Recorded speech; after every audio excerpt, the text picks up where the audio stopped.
Bonjour à toutes, bonjour à tous.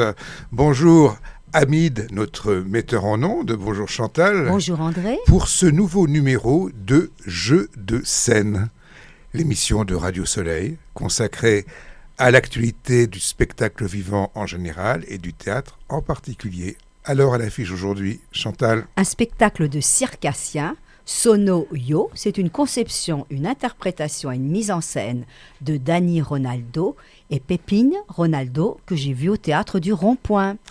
Pascal Rambert a écrit pour Jacques Weber Rangé, que j'ai vu au Bouffe parisien. Oui, de Thomas Bernard. C'est une adaptation, une conception de Claude Duparfait et Célie Paute, mise en scène Célie Paute, au théâtre de l'Odéon Atelier Berthier. Une reprise de J'ai des doutes de François Morel, qui a eu un Molière de l'acteur théâtre public en 1919 pour cette pièce. C'est un texte de Raymond Devos et c'est à la Scala. Les paravents de Jean Genet dans la mise en scène d'Arthur Nosiciel au théâtre de l'Odéon. Et tu as vu aussi Alors, Commitment Fob, c'est Die Daira Band, ça fait partie du festival artistique international au théâtre de la Bastille, l'ai-je vu. Alors, tu as vu du cirque, Chantal? Oui, du cirque, mais j'aime bien aller voir du cirque, mais c'est du nouveau cirque, ce n'est pas le cirque traditionnel. Alors, c'est Dani Ronaldo et Pépine Ronaldo qui le conçoivent, qui le mettent... Sono-Yo. Sono-Yo, ça veut dire... Sono-Yo. Je suis moi. Je suis moi. Voilà, donc c'est la première fois que le père et le fils vont se retrouver sur scène. Alors c'est du cirque théâtralisé puisqu'il y a une situation dramatique. Il y a un léger conflit générationnel parce que nous avons un père qui a une grande expérience circassienne, qui a un certain ego, et puis il y a le fils qui arrive et il vient de sortir de l'école du cirque. Bien évidemment, il n'est peut-être pas au même niveau que le père. Le père, on est dans la clownerie, on est dans le registre comique, va nécessairement exagérer un peu son ego et il fait toujours référence à sa grande carrière, mais tout de même il a un petit regard aussi d'auto-dérision. C'est en quoi c'est du cirque alors ? Il va y avoir tout à fait les numéros de cirque. Alors, ce qui est très intéressant, c'est que... Alors, le numéro acrobatie... jonglage de chapeau. Et en situation, toujours pour illustrer la question générationnelle. Alors, au départ, le père il commence à avoir quelques difficultés quand même à faire ses numéros de jonglage. Et il aura son fils qui est là en tant qu'assistant et qui pourra redresser la situation. Et ce qui était très drôle, c'est que le père, il se cherche des excuses quand il n'arrive pas à faire son numéro. Alors, c'est parce qu'il y a des petits papiers de bonbons sur le sol, c'est parce que ses lunettes dans sa poche ne cessent de tomber. Plein de comiques de répétition avec les saluts, et c'est des clowns. Souvent les clowns, ils utilisent les gros instruments avant de musique et on aura justement une belle démonstration. Moi, j'ai beaucoup aimé les duos. Alors à un moment, un piano en déséquilibre et ces deux-là se trouvent sur le piano. Il y a une installation. Quand on arrive, on voit le père dans sa baignoire, en train de laver ses affaires de vaisselle, mais aussi ses chaussettes. Et toute une installation de linge qui est suspendu. C'est très beau, du linge blanc. Ça permettra pour les entrées et sorties. Et la baignoire, elle sera souvent la conclusion d'un numéro. Alors, le fils va s'affirmer et ça se termine avec de belles acrobaties à partir d'une lampe. C'est vraiment très très bien. Et c'est aussi un hommage à la Commedia dell'arte. Ils sont très physiques, ces deux-là. Par exemple, le père, il a un jeté de jambes un petit peu chorégraphique et le fils est très doué pour les acrobaties. Et en fait, le fils, il va construire son personnage presque de Commedia dell'arte avec sa grande chemise blanche, une cravate rouge. c'est en italien, mais bon, c'est un italien, une sorte d'italien, parce que on est plutôt dans le burlesque. Donc, moi, véritablement, j'ai beaucoup aimé ce spectacle, surtout que, quand même, on est troublé, parce qu'il y a un effet de miroir, il y a de la ressemblance physique entre ces deux-là, mais il y a aussi des différences, parce qu'au début, le jeune est soumis, et puis l'aîné, il a de la crainte, et c'est à la fois du psychologique, du théâtral et du cirque. Alors, allez voir ce beau travail, peut-être aussi, parce qu'il y a un effet cathartique pour la relation père et fils. André, tu as vu Ranger avec Jacques Weber. Oui, Weber est important puisque c'est pour lui que Pascal Rambert a écrit ce texte. Nous sommes dans une sorte de chambre très design et très moche, toute blanche. Il y a une forte lumière et le public est vraiment éclairé la plupart du temps par cette lumière. Et avec un vieil homme qui est devenu Weber et qui va alors s'adresser à sa femme qu'il a quittée l'année d'avant. Voilà, donc c'est très gai au départ comme ça. C'est très amusant. Non, c'est pas.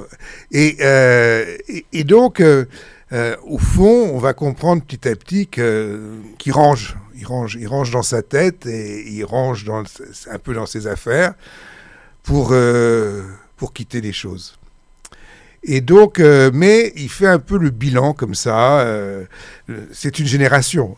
Bon, je trouve que c'est pas très loin de la mienne. Est-ce que ça peut être bien pour ceux qui sont pas vieux? Oui, je crois que ça peut être intéressant aussi. Il n'y a pas que pour les vieux. Ça crée de l'exotisme. Parce que il y a justement, parce que peu importe, évidemment, on a pu être maoïste et pour un jeune être maoïste, ça ne doit pas être évident de savoir ce que ça peut être. Et donc, voilà, on fait le bilan. Alors, lui, c'est quelqu'un de connu, il a été invité, il a reçu un prix, c'est un écrivain, sa femme aussi était quelqu'un de connu. Et il fait comme ça un petit peu la traversée du temps. Et en même temps, alors, ils se sont connus à 15 ans, ils se sont aimés pendant je ne sais pas combien d'années. Bon, c'est assez exceptionnel. Bon, ça peut arriver. Mais peu importe. Ce qu'il y a, c'est que, voilà, on ne s'ennuie pas du tout. On est pris comme ça par ce personnage qu'ont réussi à construire à la fois Rambert et Weber, qui est un personnage qui n'a pas que des qualités, loin de là. Hein. Il est même peut-être parfois un peu exaspérant à sa manière. Mais justement, c'est un personnage imparfait, un peu à l'image de ce que chacun se sent quelque part. Tu vois. Et donc, il y a ce regard comme ça. Moi, j'ai trouvé, j'ai passé un moment intéressant. Il y a un certain humour quand même si on n'est pas en train de rigoler tout le temps. Et donc, voilà, c'est un spectacle sensible, c'est un spectacle... moi, j'aime beaucoup Weber comme acteur. Je pense que c'est un très bon acteur. Et je trouve que c'est quand même assez joli de lui offrir un texte comme celui-là, qui va vraiment lui donner toute sa richesse. Et donc, je trouve que c'est un beau spectacle pour Weber et pour le public. Donc, voilà, je vous encourage à aller voir Ranger. C'est au Théâtre des Bouffes parisiens.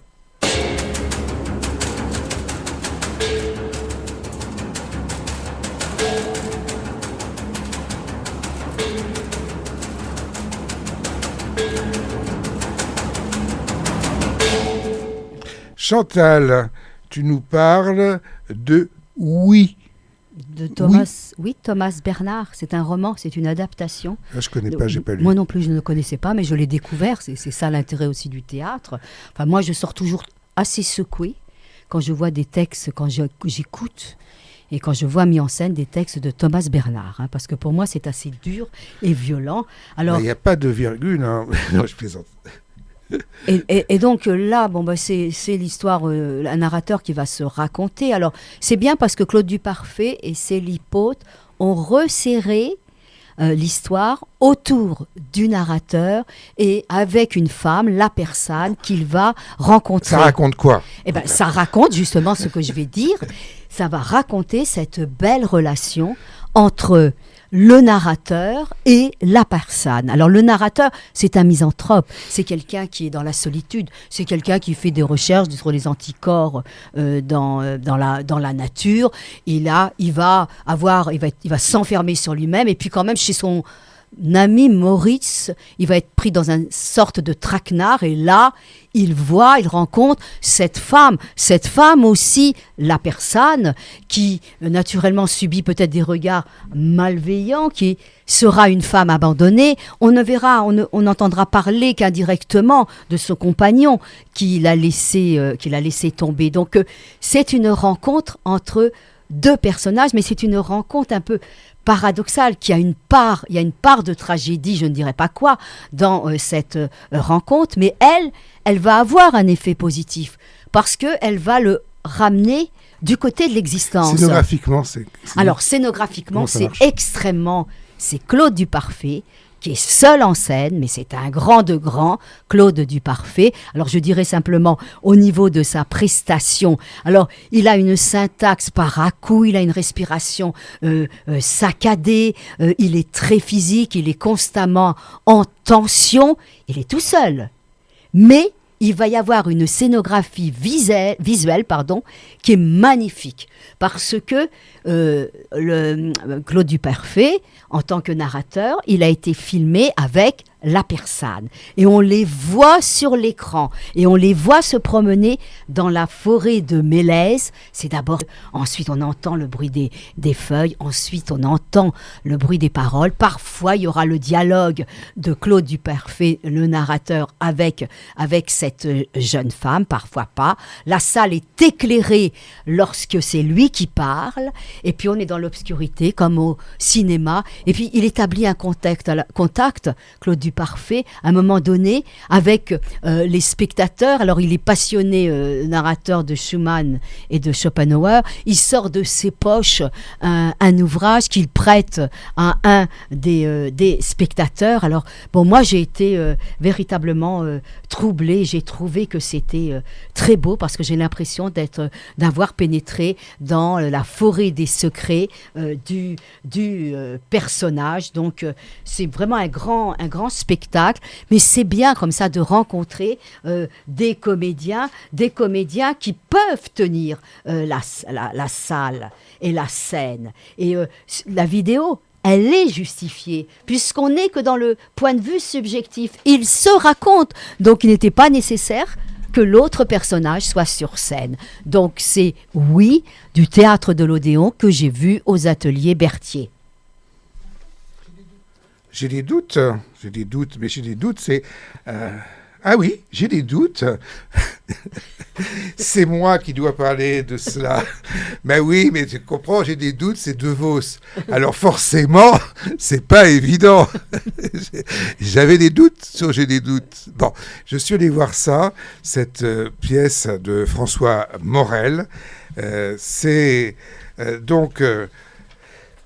alors, c'est comme... Bon, j'ai eu la chance, actuellement, c'est à la Scalade, une carte blanche à François Morel, donc il a plusieurs spectacles.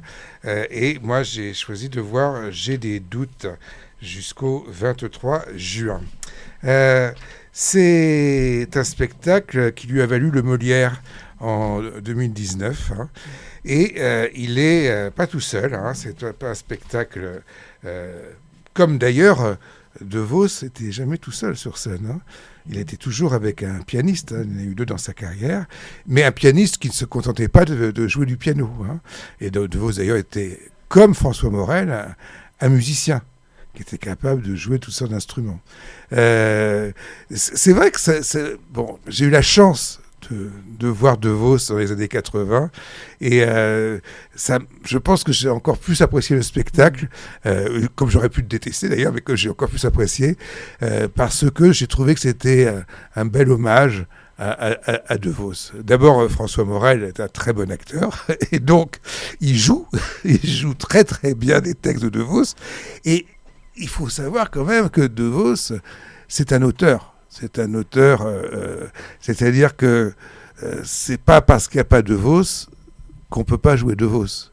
Tu vois, ça fait partie quand même de ces créateurs qui ont joué leurs propres textes, mais qui ont écrit des textes tellement forts sur le plan de l'ironie linguistique, hein, parce que ça c'est une façon de se jouer des mots. Et en se jouant des mots, on ne se joue pas uniquement des mots. On se joue aussi des gens, on se joue aussi de la situation, on se joue de la philosophie, on se joue vraiment de quelque chose qui est plus que de la petite plaisanterie. Et là, François Morel, qui est accompagné par le pianiste, hein, qui est Romain Lemire, va nous proposer une anthologie, hein, des textes de Vos, mais d'une façon, comment dire, c'est pas de la citation, on sent pas les petits textes les uns accrochés aux autres. Oui, c'est pas de l'anthologie. Oui, c'est vraiment un spectacle qui crée une progression, une situation, etc. Et on a aussi des extraits de Jacques Chancel, je sais plus comment ça s'appelait, tu sais, l'émission là. Bon, et donc voilà, avec des procédés. Alors on peut avoir une marionnette, on joue évidemment de divers instruments de musique. Il y a déjà 2 pianos sur scène, etc. Donc, vraiment, les gens sont ravis et on rigole évidemment parce que de Vos, on peut pas s'en empêcher. C'est vraiment un excellent spectacle. Ça s'appelle J'ai des doutes et c'est au théâtre de la Scala.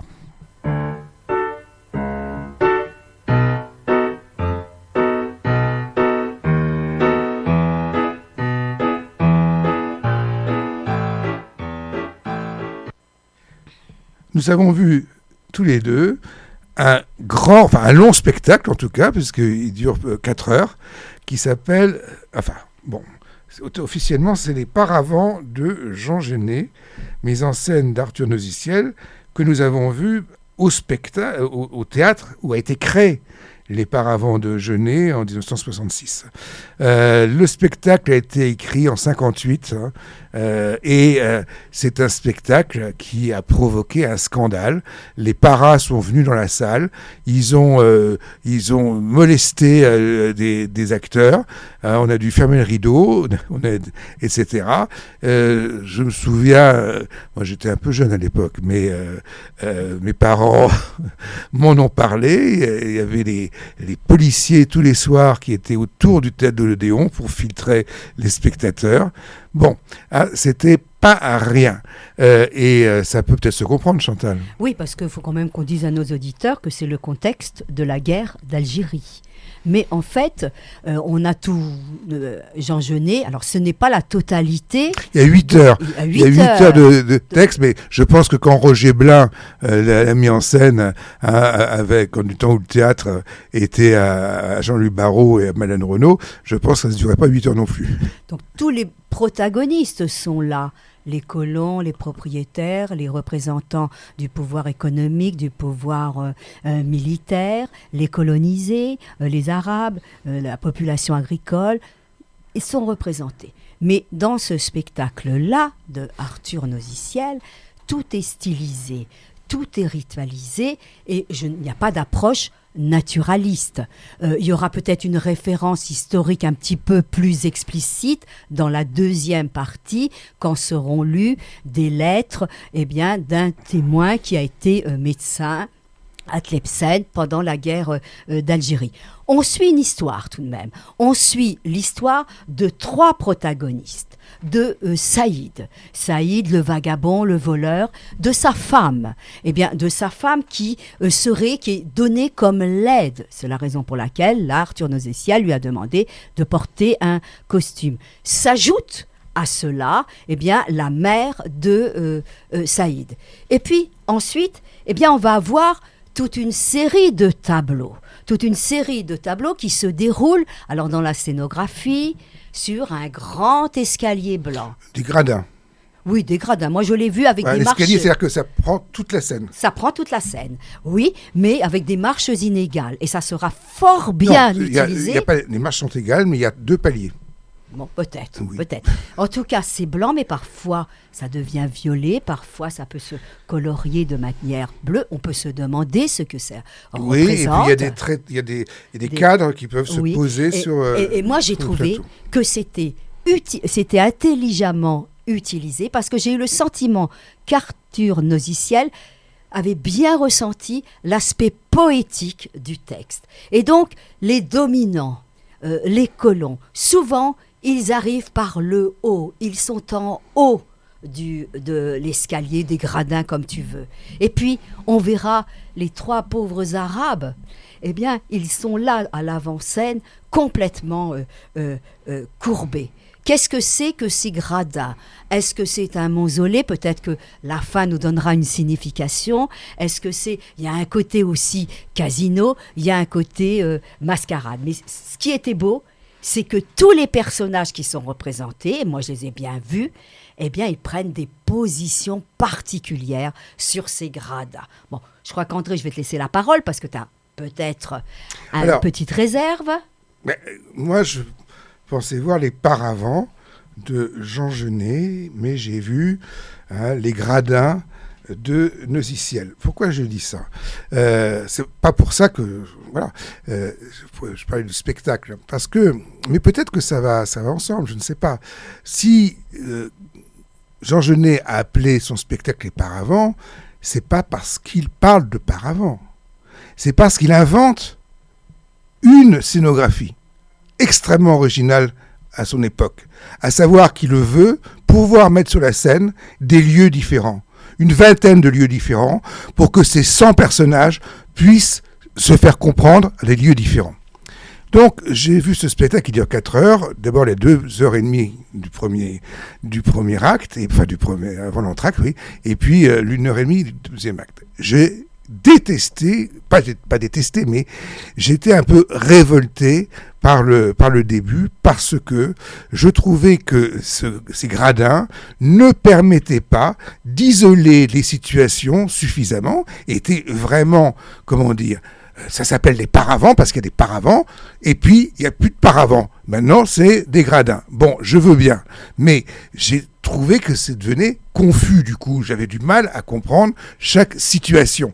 Bon, ceci dit, j'appréciais quand même, parce que je reconnais que la scénographie est spectaculaire et très très belle, très poétique, et c'est vrai que c'est très bien joué. C'est vrai que les costumes, il y a quand même, on retrouve un côté de Genet qui est tout sauf le réalisme, qui est dans l'exagération, dans la provocation, etc.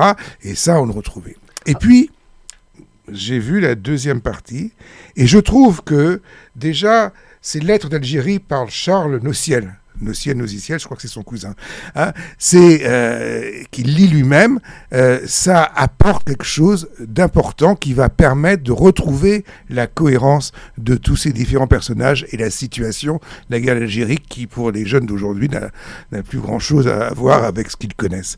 Et donc, du coup, la deuxième partie qui, en plus, est différente du point de vue des lieux, etc., j'ai trouvé ça exceptionnel.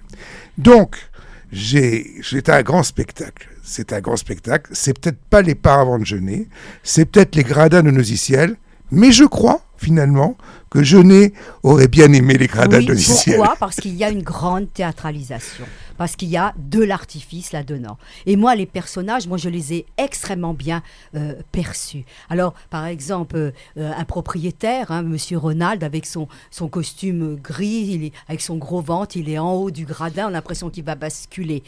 Les jeunes recrues, très belle idée. On leur a mis à des fusils couleur pastel. On voit un peu la fragilité de la nouvelle recrue. Et puis, ces militaires, leurs entrées, leur sortie, c'est par devant, et en fait ils marchent au pas, mais il faut voir comment, avec une jambe en arrière.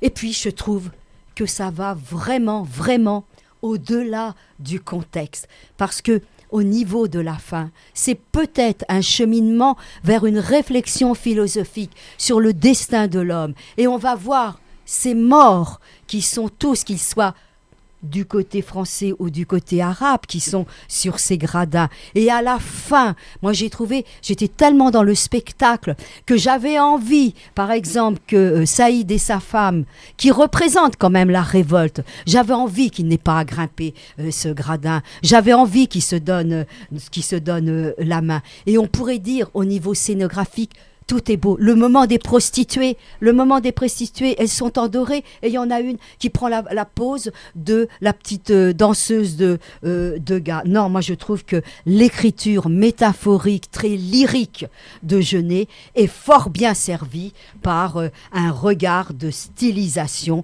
avec, ce ne sont pas des jeunes scènes, mais c'est de la chorégraphie pour tous. Et il s'exprime avec le corps autant qu'avec la voix. Voilà, donc les paravents de Jean Genet, mise en scène d'Arthur Nosiciel, et c'est au théâtre l'Odéon, le théâtre de l'Odéon, c'est-à-dire à l'Odéon.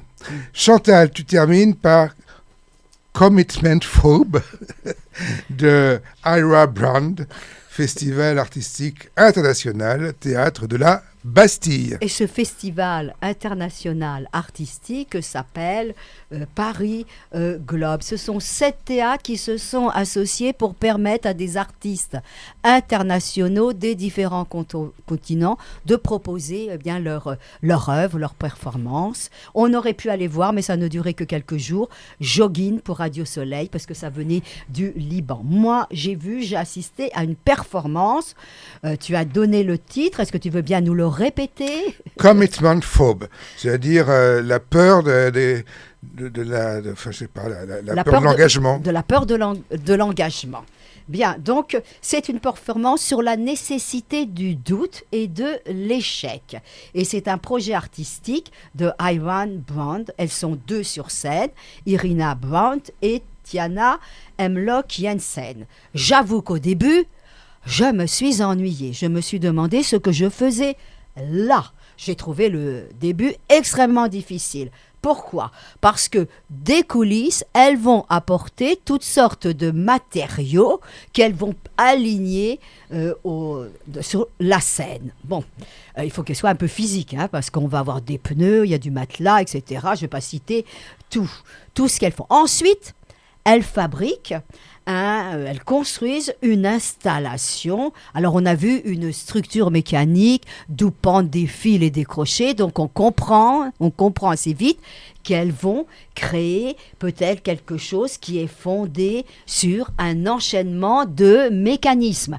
Et on attend, bien sûr, la conclusion. Pour finir, qu'est-ce qui va se passer? Elles sont anglaises, il y a un texte qui est enregistré. Alors, ce sont de grandes réflexions philosophiques sur le doute. Comme on ne comprend pas nécessairement tous et toutes l'anglais, eh bien, on a la traduction. J'avoue que moi, j'ai plus regardé que je n'ai écouté. Bon, ça dure sur 2 soirées. Moi, j'y étais le premier soir. Malheureusement, eh bien, il y a eu une petite embrouille dans le mécanisme. La pâte de farine qui était dans le seau, qui aurait dû couler, tomber, pour entraîner un autre mouvement, eh bien, cela ne s'est pas produit. Donc, on t'a remboursé? Non, puisque, si tu m'as bien compris, c'est sur l'échec. Donc, on a une mise en situation de l'échec. Et qu'est-ce que tu fais devant l'échec? Eh bien, tu l'acceptes, tu es fair play. Donc, elles ont aidé le mécanisme pour qu'enfin, le couteau tombe sur l'ananas. Bon, c'est intéressant. Je sens que ça n'a pas enthousiasmé quand même. Ben non, mais j'ai quand expliqué. Chantal est comme ça pas formidable. André, écoute bien. Je pense que le matériel devrait être sur scène et je pense que cette performance peut tenir en 1 heure. Voilà, tout simplement. Très bien. Donc, on vous a parlé de Commitment Phobe. C'est théâtre de la Bastille, des paravents de Jean Genet, mise en scène d'Arthur Nosiciel à l'Odéon, de J'ai des doutes, François Morel incarne plus ou moins Raymond DeVos, c'est à la Scala. Pardon, de Thomas Bernard, adaptation et conception de Claude Duparfait et Célie Pote, mise en scène de Célie Pote. Rangé, texte et mise en scène de Pascal Rambert, avec Jacques Weber, c'est au Bouffe parisien. Et du cirque drôle, sensible, intelligent. Sono Yo avec Danny Ronaldo et Pépine. Ronaldo, Théâtre du Rond-Point. Et nous, on se retrouve la semaine prochaine pour de nouvelles aventures dramatiques, c'est-à-dire théâtrales. Au revoir.